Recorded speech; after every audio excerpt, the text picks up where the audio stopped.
আহিব বিচাৰে ঘৰলৈ নিদিয়ে পত্নীয়ে তাইলৈ এবাৰ মই ফোন কৰিলোঁ ফোন কৰিবলৈ মই এবছৰ হ'ল মই ঘৰলৈ যাওঁগৈ তাৰপিছত তাই ক'লে কি এতিয়া ঘৰলৈ আহিব নালাগে আৰু 6 মাহ 7 মাহ থাকা এতিয়া আহি দৰকাৰ নাই আহি কিনো কি কৰিবিহি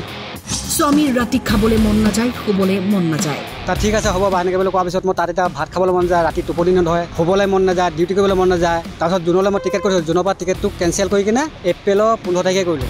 কিয় বাৰু পত্নীয়ে কৰিলে এই কাম তাই আহি পেলাই 4টা বজাত পাইছোঁ ৰাতিপুৱা সময়ত তাৰপিছত দৰ্জাখন খুলি দিছে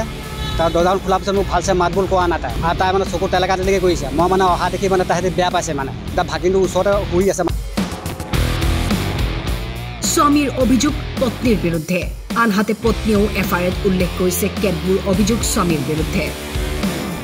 স্বামীয়ে কৈছে আছে হেনো ভাগিনৰ সৈতে পত্নীৰ সম্পৰ্ক হায়দৰাবাদৰ পৰা অহা দেখি এৰি গ'ল পত্নী শুই থাকোঁতে মই ক'লোঁ কেলৈ তুমি ভালছে মাত বনাই মনটো ভাল লগা নাই আৰু মই অহা দেখি ভাল লগা নাই ন মই আহিব নালাগিছিলে এইটো এনে মই অহা দেখি ভাগিনৰ লগত লিলিমাই কৰিব নোৱাৰিব মই অহা দেখি বেয়া পাইছে তাৰ ভাগিনক ৰাতিপুৱাই ভাত বনাই দিছে স্কুল যাবলৈ তাই স্কুলত গৈ পেলাই ক'লে মই ৰাতিপুৱা কেলৈ ভাত বনাইছে মোকতো ভাত বনাই দি দিওঁ মই নিজে ভাত পানী বনাম বোলো কামলৈ যাওঁ নিজে কাপোৰ কানি মই নিজে ধুওঁ তইতো ভাগিনকো কাপোৰ কানি ধুই দিছোঁ আমাৰ নবৌহঁতে দেখিছে বোলো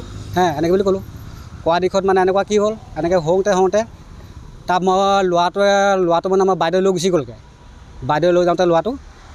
তাৰপিছত মানুহজনে ক'লে তই ল'ৰাটো তুমি লৈ আহাগৈ যোৱা মইতো ঠিক আছে হ'ব মই লৈ আহোঁগৈ তাৰ বাইদেউ ঘৰত এদিন থাকিবলগীয়া হ'ল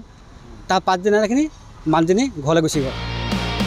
পিছে পত্নীও তুলিছে অভিযোগ এফআইআৰত উল্লেখ কৰিছে স্বামীৰ বিৰুদ্ধে কেতবোৰ অভিযোগ কৈছে দিনে ৰাতিয়ে বেয়া গালি গালাজ পৰপুৰুষৰ সৈতে সম্পৰ্ক কেৱল চলাই নিৰ্যাতন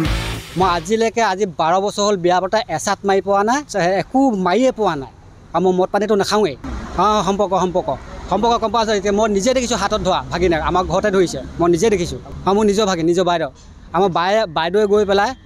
আমাৰ মানুহজনীক মনা কৰিলে তই পিংকু কি বুলি ভাগিনক তই ফোন কৰি নাথাকিবি ইয়ালৈ নামাতিবি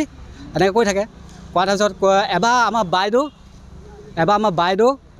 আৰু ভিনদেউ গৈ ইহঁতৰ ঘৰত কৈ থৈ আহিলেগৈ আমাৰ ভাগিনটো তিহঁতৰ ঘৰতে বহি আছে পেণ্টাত মানে তই ইয়ালৈ কি হয় এতিয়া তই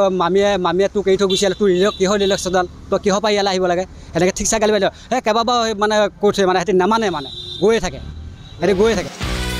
পতি পত্নী এতিয়া সহায় বিচাৰিছে আইনৰ বিচাৰিছে ন্যায় সন্তানৰ ভৱিষ্যতৰ কথা চিন্তা কৰি স্বামী বিচাৰিছে পত্নীক 12 বছৰ থাকি পেলাই এতিয়া ভাগিনৰ খাতিকত মোক লাট মাৰি পেলাই গুচি গৈছে ল'ৰা এটা 11 বছৰ ল'ৰাটো এৰি থৈ গুচি গৈছে এই ল'ৰাটো কিমান চিন্তা কৰি থাকে এতিয়া মানে কেলৈ ল'ৰাটোৰ কাৰণে মই মানুহজনী মানে আকৌ লাগে মোক লাগে মানে ল'ৰাটো আছে নহয় মোৰ ল'ৰাটো আকৌ সংসাৰখন পাতিবলৈ বিচাৰিছোঁ মোৰ ল'ৰাটোৰ কাৰণে পাতিছোঁ বা সংসাৰখন পাতিবলৈ বিচাৰিছোঁ মই ল'ৰাটোৰ কাৰণে দেই এই ল'ৰা এটা আছে লখিমপুৰৰ পৰা ইনজামামুল হকৰ ৰিপৰ্ট টাইম 8